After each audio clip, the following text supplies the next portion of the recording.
नमस्कार दोस्तों, back to our channel. Friends, मैं सबका अपने चैनल स्टॉक्स फॉर लाइफ पे बहुत स्वागत करता हूँ। मोडस्टी ये फिल फैमिली डेफिल नंबर्स। अगर मैं सेंट्रल बैंक के बारे में आपसे पूछूं, सबसे पहले आपके जहन में आएगा यूएस का फेड। लेकिन दोस्तों, अगर मैं आपसे बोलूं कि यूएस फेड को छोड़ के 2020 के क्राइसिस के बाद ऐसे कौन से सेंट्रल बैंक ने सबका दिल जीता और बाज़ार को सबसे अच्छा संभाला, उसका नाम दोस्तों मैं लिखना चाहूँगा आरबीआई। बिकॉज आरबीआई की बात की जाए ना, बल्कि इन्होंने stock market point of view से अच्छा काम किया, बल्कि इन्फ्लेशन को भी बहुत ही अच्छे वे से कंट्रोल किया। 2020 और 2022 की क्राइसिस भरे माहौल में अच्छे डिसीजन लेना और उसको इम्प्लीमेंट कर पाना सबके बस की बात नहीं है, लेकिन गवर्नर साहब ने इसको करके दिखाया। मंडे के दिन दोस्तों जो भी घटनाक्रम होगा, लेकिन सबसे बड़ा की ट्रिगर पॉइंट क्या हमें अभी के टाइम देखने को मिल रहा है, इसको जाने बगैर भारतीय बाजार में टिकना काफ़ी मुश्किल वाली बात हो सकती है। चलिए गैस, क्या न्यूज़ आ रही है उसको विस्तार पूर्वक डिस्कस करना अनबायस्ड होकर बहुत ज़रूरी है। चैनल फर्स्ट टाइम होंगे सब्सक्राइब कर सकते हैं इस तरह की क्वालिटी कंटेंट को सबसे पहले एक्सेस करने के लिए। Now without dealing any for time, let's begin. तो आपके पास H D F C bank हो या फिर ना हो, वो सेकेंडरी है। प्राइमरी ये है कि आप इस बैंक का इम्पोर्टेंस समझें और ये भी समझें कि आरबीआई को कोई भी कीमत पे अपने बैंकिंग जो इकोनॉमी है उसको कोलैप्स होने की वो रिस्क या फिर कोई भी तरह का जो दाव है वो नहीं खेल सकते हैं। आरबीआई ने गैस, आपको पता है कि I am pretty much sure 90% लोगों को पता होगा या फिर 95% लोगों को पता होगा कि एलआईसी को हरी झंडी दे दी है कि आप एलआईसी में ऑलमोस्ट 10% के आसपास, 9.99% के आसपास स्टेक खरीद सकते हैं। अब इसकी ज़रूरत क्यों पड़ गई? बिकॉज कोई भी लूप होल दोस्तों आरबीआई छोड़ना नहीं चाह रहा है, जिससे शॉर्टर्स की बात की जाए फिर भारतीय इकोनॉमी को काफ़ी हद तक परेशानी मिले। तो H D F C bank की बात की जाए, आपको पता है निफ्टी 50 का बहुत ही बड़ा भाग है और इसका टूटना एक महीने में 15% बहुत ही बड़ा मैटर करता है। बिकॉज बैंक निफ्टी को आईसीआईसीआई बैंक और एचडीएफसी बैंक ही चलाता है और जब बैंक निफ्टी में गिरावट होगी, निफ्टी में गिरावट तय मानी जाएगी। लेकिन दोस्तों, इनके नंबर्स के बाद जिस हिसाब से एचडीएफसी बैंक में घटनाक्रम हुआ है, मेरे उम्मीद से काफ़ी डाउन गया। इवन दोस्तों अभी के टाइम अगर मैं आपसे बोलूं कि 2008 के वैल्यूएशन से ये नीचे मिल रहे हैं, तो शायद बहुत लोग बिलीव नहीं करेंगे, लेकिन बिलीव करना पड़ेगा। बिकॉज मैं आपको जो चार्ट पैटर्न दिखाऊंगा वो देख के आपको सही में बहुत ही हद तक क्लियर कट एज मिल सकता है। पहले अगर रिटर्न प्रोफाइल की बात की जाए तो 5 ईयर्स में इस कंपनी ने मात्र 37% के आसपास पैसे बना के दिए, जो बिल्कुल भी एक अच्छे रिटर्न्स नहीं माने जाएंगे। और इस Q3 के नंबर्स की बात आपको अच्छे से पता है कि मेगा मर्जर की न्यूज़ हुई थी, जहाँ पे एचडीएफसी बैंक की पेरेंट कंपनी के संग ही एचडीएफसी बैंक की मर्जर हुई थी। अब सिंपल सी बात है, एचडीएफसी बैंक करती क्या है? लोन बांटती है। कासा रेशियो जनरली हम लोग देखते हैं, नेट इंटरेस्ट मार्जिन देखते हैं, लेकिन एचडीएफसी लिमिटेड वो हाउसिंग फाइनेंस के बिजनेस में काफ़ी अच्छा काम करती है। मर्जर के बाद दोस्तों इनके नेट इंटरेस्ट मार्जिन में कटौती हमें देखने को मिली और जिसका फल ये हुआ कि एफआईएस ने एकदम आंख बंद करके बहुत माल बेचा और 37,000 करोड़ 35,000 करोड़ के आसपास जो बिकवाली इस महीना हुई है वो जनरली का हमें एचडीएफसी बैंक में देखने को मिली है। तो हम लोग वैल्यूएशन के बारे में बाद में डिस्कस करेंगे, बट सबसे पहले एलआईसी को ये चीज़ करने की क्या आवश्यकता हो गई? आरबीआई ने इस चीज़ को समझते हुए देश की सबसे बड़ी प्राइवेट बैंक को ये अनुमति क्यों दे दी कि ये सीधा बीएस एक्सचेंजेस को लेटर फाइलिंग करके बता दें। अब एलआईसी खरीदेगा या फिर नहीं खरीदेगा उसमें भी कैच है। लेकिन दोस्तों, जब इस हिसाब से बड़े बैंक कोलैप्स होते हैं, गिरावट होती है, तो सिर्फ बैंक एचडीएफसी बैंक तक सीमित नहीं होता है, बल्कि वो दोस्तों सबको लेके डूबता है। आपने लेहमन ब्रदर्स क्राइसिस देखी होगी, पहले एक आध बैंक डूबा और उसके बाद वो सबको लेके गया है ना।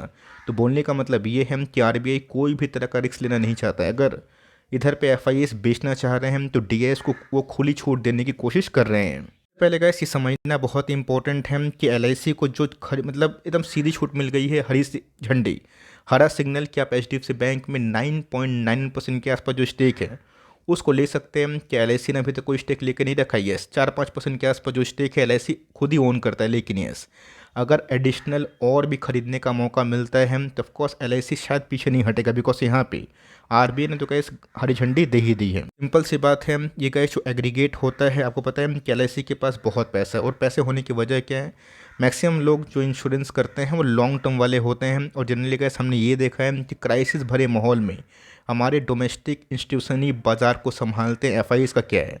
वो कोई भी कंडीशन में माल बेच के निकलते हैं, बाज़ार को तोड़ते हैं। लेकिन दोस्तों डीआईएस का जो चाल है ना, ये ऑब्जर्व करना बहुत ही इंपॉर्टेंट है। तो एलआईसी इस लिमिट से बाहर एचडीएफसी बैंक में अपने स्टेक को नहीं बढ़ा सकता, लेकिन क्या ये बढ़ाएगा फिर नहीं बढ़ाएगा? चलिए उसके ऊपर भी एक कोई कैच है। पहले गाइस समझना बहुत ही इंपॉर्टेंट है कि ये जो परमिशन मिली है ये तब मिली है जब एचडीएफसी बैंक Q3 के नंबर्स आए।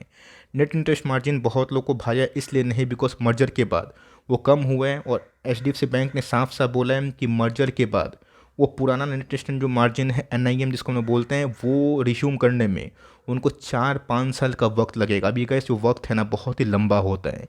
अब इतना पेशेंस तो लोगों के पास है नहीं, स्विंग वाले के पास, पोजीशन वाले के पास, जो वो फिर से वेट करें बिकॉज उन्होंने अगर एचडीएफसी बैंक में पैसे लगाए होंगे तो पहले वाला कंडीशन देख के लगाए होंगे, बट मर्जर के बाद जो उनके एनआईएम थोड़े से नीचे गए हैं इसको देख के बहुत लोग सेल कर रहे हैं, और उस सेल को रोकने के लिए एलआईसी को हरी झंडी देखने को मिल रही है।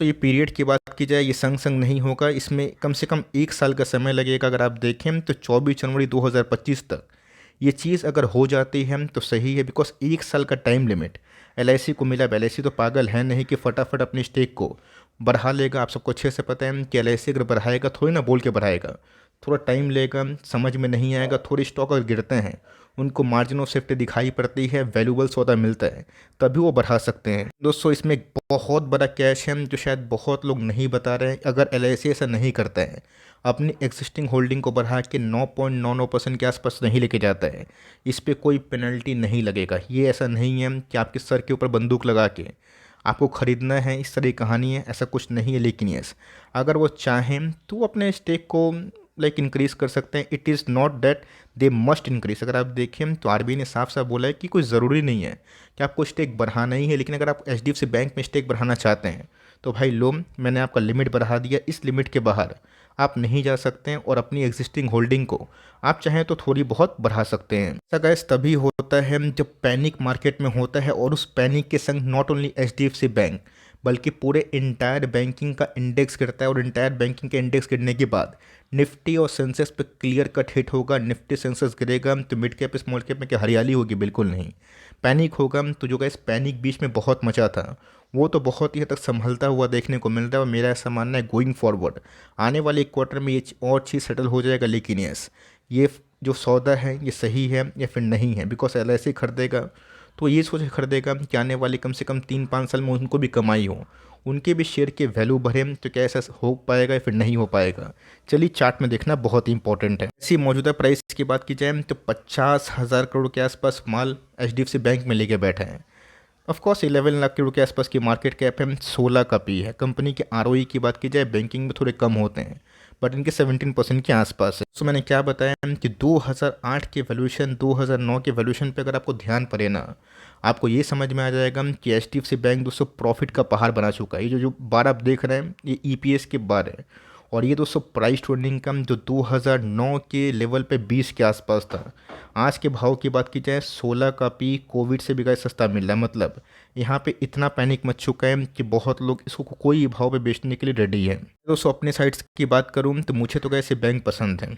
अब ये मैटर करता है आपके ऊपर कि आपको ये बैंक कैसे लगती है, बिकॉज जो कंपनी 78,000 करोड़ के आसपास रेवेन्यू जनरेट करे, प्रॉफिटेबिलिटी की बात की जाए 17,000 करोड़ के आसपास जनरेट करे, भले ही profit up to the mark नहीं हुए, नेट इंटरेस्ट मार्जिन्स में थोड़ा बहुत क्या काफ़ी मिसमैच था, जो मार्केट पार्टिसिपेंट को बिल्कुल अच्छा नहीं लगा। बिकॉज एफआईए जनरली डिसाइड करते हैं कि वो बैंकिंग सेक्टर में निकलेंगे या फिर बेचेंगे, बिकॉज एफआईएस का स्टेक हमेशा से भारतीय बैंकों में सबसे ज़्यादा है। आप जाके कोई भी बैंक उठाएं उसमें आपको एफआईएस की होल्डिंग सबसे ज़्यादा दिखाई पड़ सकती है। बात दोस्तों उनके सालाना इनकम की, तो आप देख सकते हैं कि टीटीए में ही दोस्तों कंपनी 2.5 लाख करोड़ के आसपास सेल्स करके बैठी है। अब ऐसा नहीं है कि कोई फ्रॉड वगैरह हो गया, लेकिन यस क्योंकि कंपनी थोड़ा स्लो भागती है, इनका साइज इनका दुश्मन बन चुका है। बिकॉज कंपनी एक लार्ज कैप क्या बड़ी हाथी कंपनी है, और इतना बड़ा हाथी बन चुका है कि इंडेक्स को चाल को दोस्तों ये आराम से खुद ही मैनेज कर सकता है। यहाँ पे गाइस देखने वाली बात होगी, बिकॉज एलआईसी का ऑलरेडी का जो स्टेक है 5.19% के आसपास है। क्या आरबीआई के दबाव तो मैं नहीं बोलूँगा, बिकॉज आरबीआई ने कोई दबाव नहीं दिया। उन्होंने बोला है आरबीआई ने साफ साफ कि देखो मैं आपको 9.9% के आसपास अनुमति दे रहा हूँ, आपको लगता है कि वैल्यूबल सौदा है, खरीदने का मन है तो खरीद सकते हैं। लेकिन यस इस न्यूज़ के बाद अगर एलआईसी आने वाले कुछ क्वार्टर्स में, अब संग संग तो होगा नहीं, अचानक से 5% के आसपास स्टेक बढ़ा लेंगे हम तो स्टॉक में तो सर्किट लग जाएगा, है ना। वो धीरे धीरे बढ़ा सकते हैं हम, तो कुछ क्वार्टर्स के बाद जब शेयर होल्डिंग पैटर्न में चेंजेस आएंगे, ये देखना बनता है हम कि एफ और डी में क्या डिफरेंस है, और एफ क्या माल बेचते हैं या फिर डी में एल की बात की जाए वो माल को खरीदते हैं। गया हम तो कंपनी का इस 200 का मूविंग एवरेज के नीचे आ चुकी है, और यस जो का इसमें गोल्डन आंकड़े के बारे में हमेशा डिस्कस करता हूँ कि ब्लू चिप कंपनी में खासकर HDFC bank, Reliance, Bajaj finance, Asian Paint, जहाँ भी दिग्गज कंपनी है, वो जब 200 का मूविंग एवरेज वीकली चार्ट पे आए, डेली चार्ट पे नहीं दोस्तों, वीकली चार्ट पे, वो एक बहुत ही वैल्यूएबल सौदा हो सकता है। तो प्राइस में गैस क्लियर कट एक कमजोरी का संकेत हमें देखने को मिल रहा है, और पिछले कुछ समय से बहुत बड़ा सेल ऑफ हो चुका है। तो ऐसा कि अगर आप देखें तो वीकली चार्ट में भी गैस जो RSI इंडेक्स है 35 के आसपास है, जो बहुत ही रेयर देखने को मिलता है, खासकर HDFC बैंक के पॉइंट ऑफ व्यू से। तो एग्जैक्टली अगर आप देखें तो इसी लेवल पे गैस मेक और ब्रेक लेवल है। तो इधर पे अगर आपको 3-5 साल का हॉरिजन रखना है और आपको एकदम रिस्क नहीं लेना है, एकदम ऐसा है कि ब्लू चिप में निवेश करके बैठे रहेंगे, डजंट मैटर कि एक साल में पैसे डबल हो या फिर ना हो, 10-15-20% मिल जाए तो मैं खुश हूँ। तो उस पॉइंट ऑफ व्यू से गैस सौदा काफ़ी अच्छा है। पर अचानक से गैस टूटने से मतलब अचानक से खरीदने से बचें। आप चाहें तो स्टैगर्ड वे बाइंग कर सकते हैं, ऑलरेडी एलोकेटेड है, तो मैं बोलूँगा कि लॉस में ना बेचें। लॉस में गैस बेचना इन सब कंपनी के लिए सही नहीं है, बिकॉज अब RBI इंटरवेंशन कर रहा है और LIC को इनकरेज कर रहे हैं, तो काफ़ी गैस बड़ी खिचड़ी पक रही है। अब दोस्तों मैं आपके ऊपर छोड़ना चाहता हूँ कि आपको क्या करना है, आपको बाई करना है, सेल करना है, होल्ड करना है, ये आपका पर्सनल पॉइंट ऑफ व्यू होना चाहिए। मैंने क्या जो न्यूज़ है उसका डेप्थ बताया, और जो वैल्यूएशन अभी के टाइम हमें देखने को मिल रहे हैं वो तो गैस महा चीप है। अब रेस्ट आपकी मर्ज़ी की बात है, आपको जो बेटर लगे आप वो कर सकते हैं। वीडियो अच्छी लगी तो प्लीज़ लाइक करिएगा, चैनल फर्स्ट टाइम होंगे सब्सक्राइब करके बेल आइकन को प्रेस करना भी ना भूलिएगा। तो उससे मिलते हैं जल्दी ही, तब तक के लिए bye. Thanks for listening friends, God bless you all.